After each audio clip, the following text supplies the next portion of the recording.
Welcome back. This is Startacus Chats. My name's Alistair from Startacus, and I am delighted to be joined by Ryan.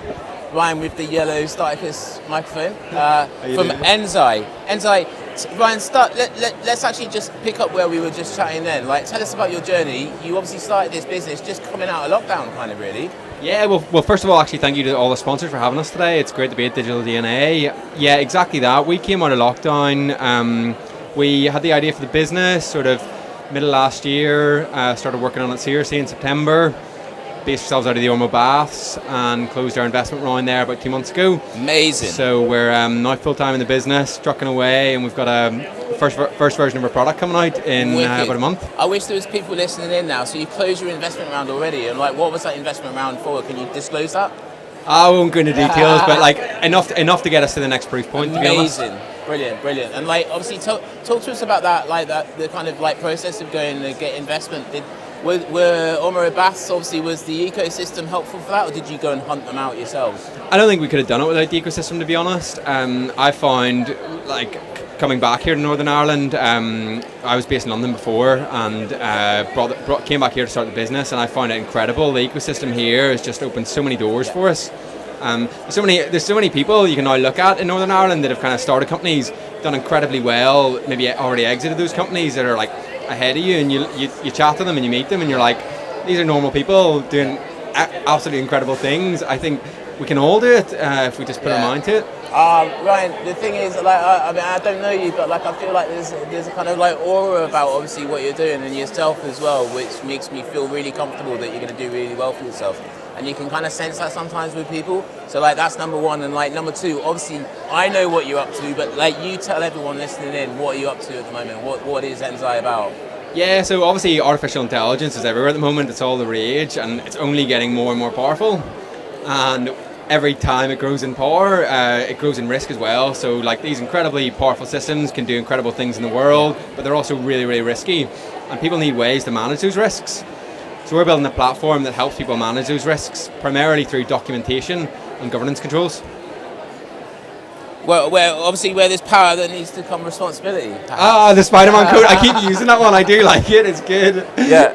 No, totally. So like, obviously, one would assume that big companies, I'm guessing like fintech and the banks and things like that, would have that process in place, but maybe not then. You'd be so surprised, and that's what I assumed as well. And I assumed because it's such a risky domain, people understand the risks and are already having like really detailed solutions to do this. But I did a ton of market research, talked to hundreds, if not thousands of people, to be honest, to understand what was happening at the moment.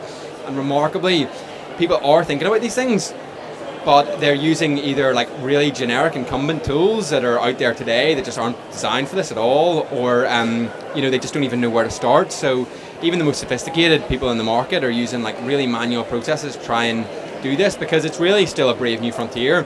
Like AI, we're still very much in the early stages of artificial intelligence, and we're in even earlier stages of the kind of responsible governance aspects of it as well. So in a way, we're very much sort of forging this space as we go, and it's really exciting to be able to do that with some really interesting partners that we've got to start with. Yeah, I mean, like, tell me a little bit more about yourself. Like, did you come from financial services previously, or like AI background, or like how have you linked into this? I came from a legal and regulatory background. Okay. So I spent years working as a lawyer in London at one of the big US law firms there. Came back home to start a business with my co-founder Jack, who is a software engineer. Okay. And the idea for the business really came from me always thinking about risk. I'm a lawyer by training, and I think about risks, and particularly in the technology sphere, because I've just always loved technology. And I think about these risks, and artificial intelligence is the riskiest of them all.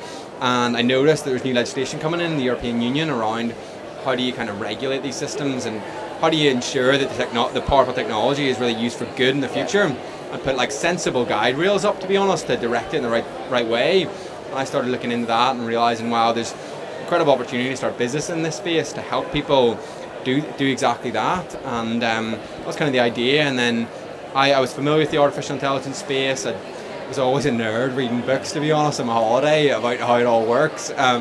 So I was familiar with it, and so it just felt like a natural step to start a company in this space. It's amazing. And obviously what's most exciting for me is obviously to hear of disruptive young new companies coming out of Northern Ireland, obviously, but you've gone elsewhere, you've learnt your trade, and then you're coming back and you're launching something here which obviously has got, I think, real scalability.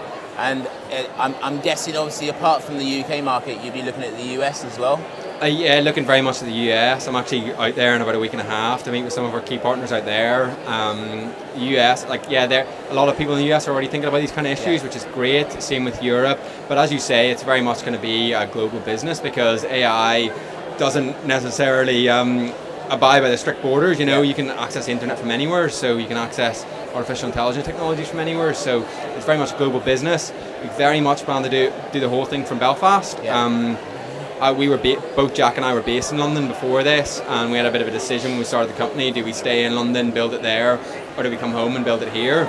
And we did do the analysis. We looked at it, and we would have stayed if we had thought that would have been the right thing for us. But the opportunities are here now in Belfast, and I would encourage anyone watching this, thinking about starting a company, to do it, and to do it here. Take the plunge. You won't regret it. Yeah, I mean, obviously, like, the ecosystem in London and fintech is massive, but in a sense, that's a disadvantage. One can sometimes think because you're a small fish in a very big pond.